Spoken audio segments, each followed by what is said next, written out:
Saya Muhammad Nazli Farhan Nasution, NIM 1903200041, kelas Koperasi dan Kelembagaan Bisnis 3B.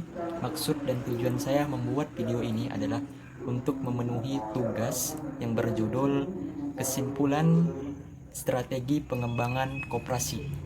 Oke, saksikan video berikutnya. Baik, di video ini saya akan membahas kesimpulan strategi untuk pengembangan koperasi. Koperasi yang saya amati adalah Koperasi Unit Desa KUD Mina Teluk Semangka di Kecamatan Kota Agung Pusa, Kabupaten Tanggamus, Provinsi Lampung.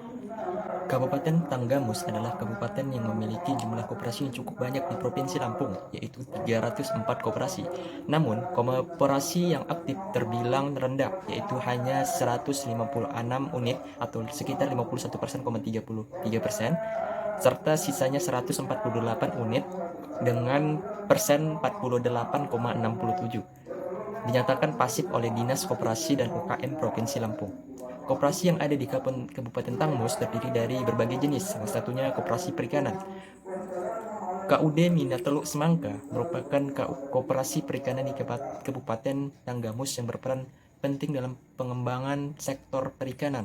Berdiri sejak tahun 1967, pada tanggal 10 Oktober 1995 resmi menjadi sebuah koperasi dengan nomor badan 16 garing PAD garing KWK garing 1995.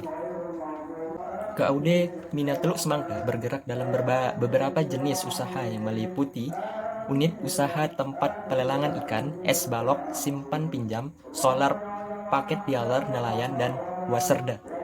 KUD Teluk Semangka masih menghadapi permasalahan dalam permodalan, usaha, organisasi, manajemen, dan lingkungan.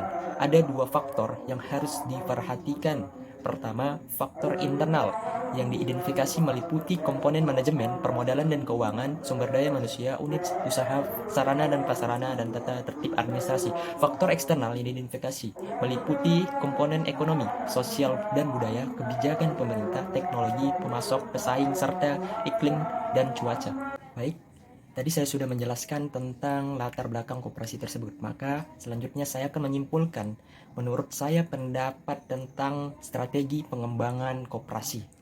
Untuk strategi pengembangan dari segi faktor internal meliputi masalah komponen manajemen, permodalan dan keuangan, SDM, unit usaha, sarana dan prasarana, serta tata tertib administrasi. Menurut saya, kemampuan dalam mengolah kegiatan koperasi didukung oleh tingkat pendidikan itu adalah hal yang utama.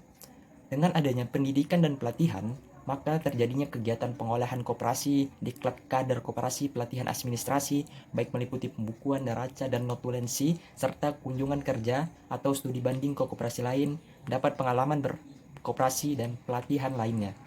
Unit usaha harus didukung dengan sarana dan prasarana yang tepat. Dengan modal yang dimiliki, yaitu simpanan tetap, harus digunakan untuk sarana dan prasarana. Amati permintaan pasar, lalu buat unit usaha agar pertumbuhan ekonomi membaik. Untuk strategi faktor eksternal, meliputi masalah ekonomi, sosial, dan budaya, kebijakan pemerintah, teknologi, pemasok, pesaing, serta iklim. Menurut saya, untuk masalah ekonomi, permodalan, dan keuangan, buat MOU kepada Dinas Koperasi untuk dana hibah atau bisa mencari pemasok atau investor agar perkembangan usaha koperasi dapat lebih baik. Untuk masalah iklim dan cuaca, untuk usaha ini memang harus sangat diperhatikan karena koperasi perikanan sangat tergantung pada cuaca dan iklim. Pada saat musim kemarau, nelayan atau anggota koperasi dapat mengumpulkan hasil sebanyak-banyaknya lalu dimasukkan ke ruangan pendingin untuk menjadi stok pada saat musim hujan.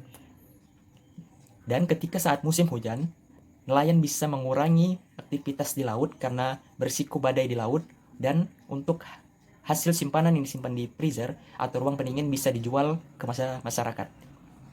Demikian video kesimpulan strategi pengembangan koperasi dari saya, Muhammad Nazli Farhan Nasution. Bila ada salah kata, saya memohon maaf. Assalamualaikum warahmatullahi wabarakatuh.